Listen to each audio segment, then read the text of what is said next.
Good morning, everyone. Thank you for coming for this roundtable discussion. First of all, I'm going to introduce to you the panels that we're having today. We have Noor Qamarina, a professor in food technology.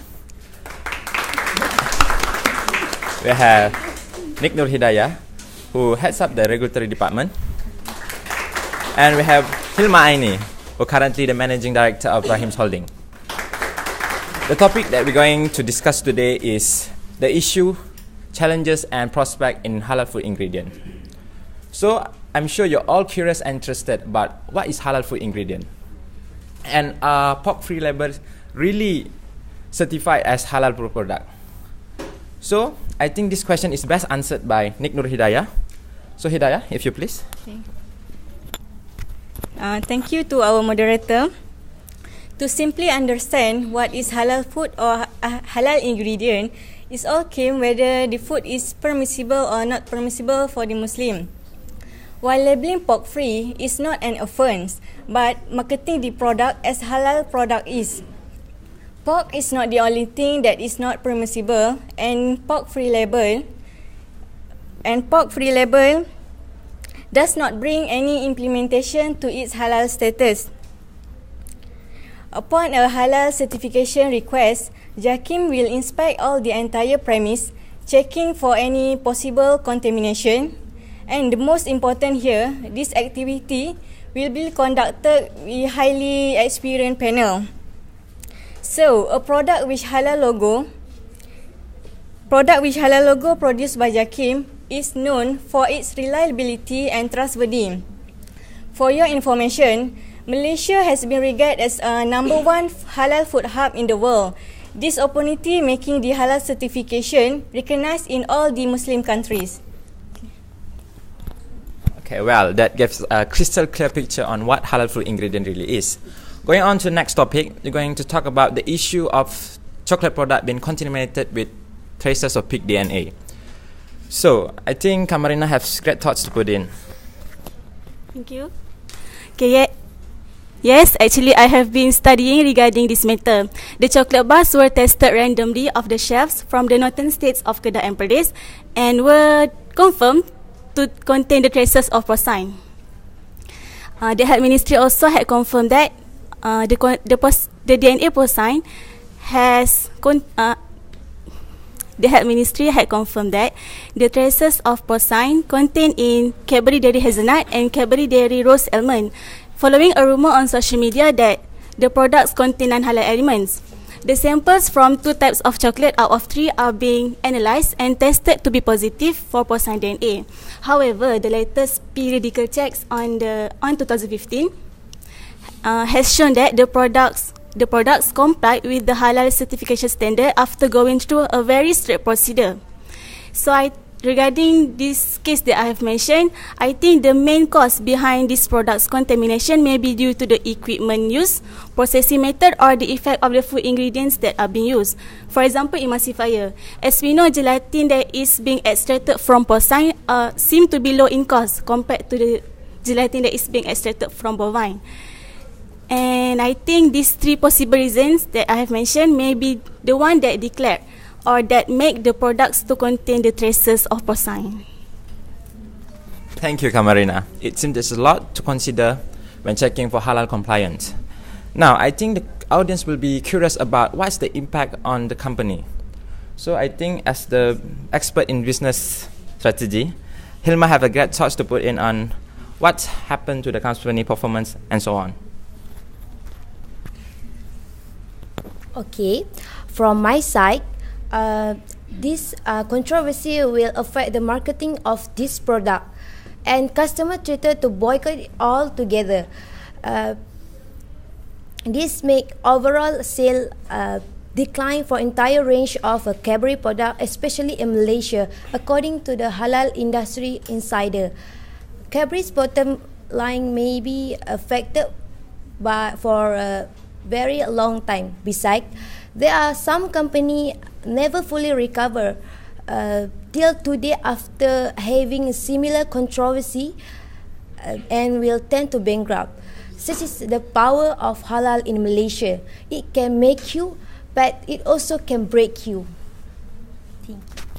Well, that was insightful. So this raises a follow-up question to the representative of Department of Islamic Advancement of Malaysia. And can you share some details about what's the concern when coming to packaged product like chocolate? And what is your thought regarding to this issue? Hidayah. Okay, regarding to this issue, the step that has been taken regarding to the finding was to suspend the halal certification of the product. The more concern will be surely the food additive that is added to increase the value of the product. Many cases involve this food additive is derived from non-halal source. So the big issue here is still with the Cadbury chocolate that state it contains pig DNA. This issue rapidly widespread after copies of report was known to the public via social media. The incident was create doubt among public and question the integrity of halal certification, Malaysia halal certification, since the only halal logo permitted by JAKIM is the one that has word Malaysia. So from there, JAKIM take this problem as a serious thing and try to recheck again by using the Malaysia halal standard as a guideline. Care is taken with all the ingredients used and follow rigorous process in making chocolate. Islamic authorities confirm that Cadbury chocolate has been found not to contain any pig DNA. Therefore, Muslims could consume such product without any doubt concerning its halalness. Okay, great points by all three panels. So in this fast-paced industrial age, halal food ingredient market is very competitive. So we are concerned about the challenges that the researcher, the regulatory department, and also the business owner, what the challenges that they're having today. So I think Kamarina looks great. Okay, for instance, it is difficult to trace a chicken or poultry meat that has not been slaughtered appropriately when it has already cut into pieces. One of the challenges that can be mentioned here include the slaughtering of poultry meat and the other food ingredients that will intermix with the non-halal elements. All of us must be wondering on how to determine that particular meat or chicken packaged food are being slaughtered first or not before the further processing is involved. It is a big challenge, I think, for us as a researcher to solve this kind of problem, because we have to increase our stock of knowledge in order to determine how far the validity of the halal can be reached. Otherwise, the halal status can simply be obtained or can simply be declared as a halal product by just looking at the food labeling of the product itself. Thank you. For the researcher, it looks like coming up with a better method and equipment seem to be a challenge to them. So how about in industrial field? What's the challenge that posed to you, and what the challenge that you're having now? Okay. Now, global demands for productions of gelatins is increasing. Because it's increasing. In fact, porcine and bovine are the main source of gelatins. Both of these gelatins have the same quality and properties. However, most of food manufacturers use porcine because porcine skin requires short time for treatment with acid prior to extraction, while for bovine, it is subjected to lengthy treatment for with alkaline. Besides, productions of gelatins from bovine, especially cow, will be high in price because of a limited source of raw material compared to the gelatins from porcine. Therefore, food manufacturers prefer to use non-halal gelatin because it's quite cheap and easy to obtain. And basically, customers do not concern about where the gelatin in their food come from, and they only concerned about the price, and they will choose the cheaper product. So there is a risk in the productions of halal gelatin because it is expensive, and certain customer cannot afford to buy it. Okay. Thank you, Hilma, for the detailed explanation. It seems like differences in of food ingredient and food additive coming from halal and non-halal sources, and the prices to match up with the demand seems to be the problem nowadays. So now, continuing on this topic, we are still going to have Hidayah to give a word or two of what the challenging the Department of Islamic Advancement having now. Okay, as we know, there is a lot of problem about this, but the main challenges is the enforcement by the JAKIM personnel in monitoring the usage of halal logo. This problem has created the dominance among the public. Presently, it is apparent that most companies practicing putting halal mark on their premise and product, even though they do not understand the actual concept of halal. They just do it for the sake of gaining confidence from the Muslim consumer. For instance, most companies put the fake halal logo in the noodles product made in Malaysia. This problem arises due to the local food manufacturers that did not comply with the Malaysian halal standard. Basically, in noodle we add an emulsifier to increase the quality of the product. So here, JAKIM plays a big role to check whether the emulsifier comes from the halal source or non-halal source before the noodle can be clarified as a halal food and get the certification from the JAKIM. Okay. So those are the challenges that faces by the present halal food ingredient today. From new method to be developed and matching prices with demands, and also authentication of halal logo. So I think the experts are doing their best in their respective field. So I think it's the best now if we discuss about the prospect of halal food ingredient market. So I think Hilma.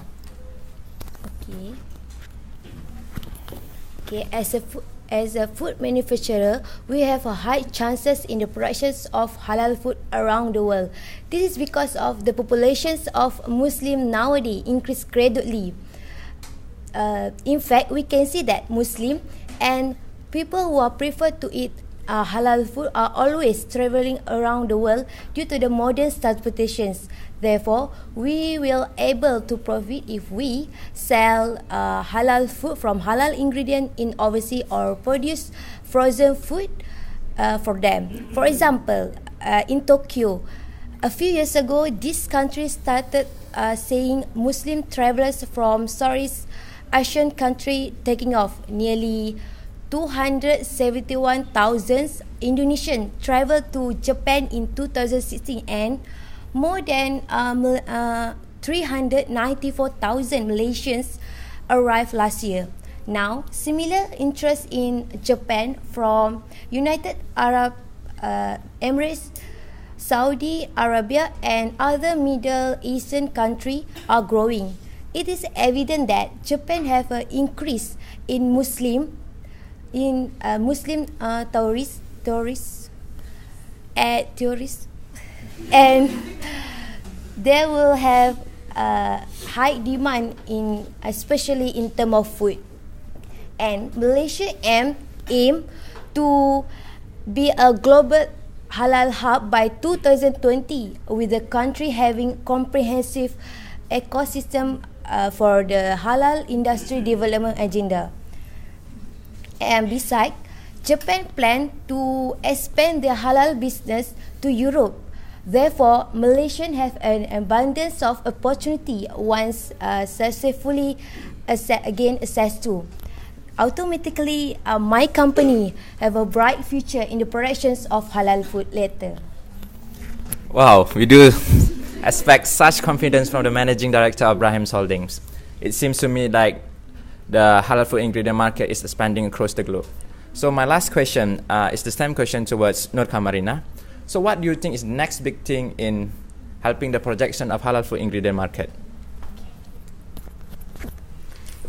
Okay, I think solving a current problem that we are having now, will have a huge impact on the prospect of the halal food market. Nowadays, the problem arises due to the local food manufacturer that did not comply with the Malaysian halal standards, as well as that cannot prove any documents indicating that their product can be labelled as a halal product in a short time. In this case, we have to develop a really quick and reliable method in detection of non-halal properties in a food product. Thus, in order to speed up the halal food analysis or to make the halal food analysis can be done in a shorter time in a company, our food manufacturer tend to use more portable testing kits. For example, from a US company called Elmer, who has a kit that only use a test strip and an extraction liquid to find the evidence of pork. This test only takes around 20 minutes, very simple to use, and high sensitivity to the detection of the non-halal properties in the product. Apart from the US company, a French company also called Capital Biotech has launched a range of single-use test kits for consumer. These strips also are able to check the presence of alcohol, raw, cooked or processed pork in a product and only take around 15 minutes. And I think these two types of kit from Elmer and Capital Biotech are very helpful and useful to teach and expose our food manufacturers to be more fast and concise in detection of halal food in halal food. This also will help in detection of any intentional adulteration in a product in a shorter time period. And as my last word, I hope that the new food manufacturer in the future are able to develop even more faster techniques and method to simplify the process of checking the halal validity of the product in our country. Now, that is very interesting and exciting. So there is a prospect for halal food ingredient. So it seems to me the collaborative work from all parties has succeeded making Malaysia the paramount of halal food ingredient market. So I think this is all from us for this roundtable discussion. Thank you all for coming here and to the panels for sharing intellectual content with the audience.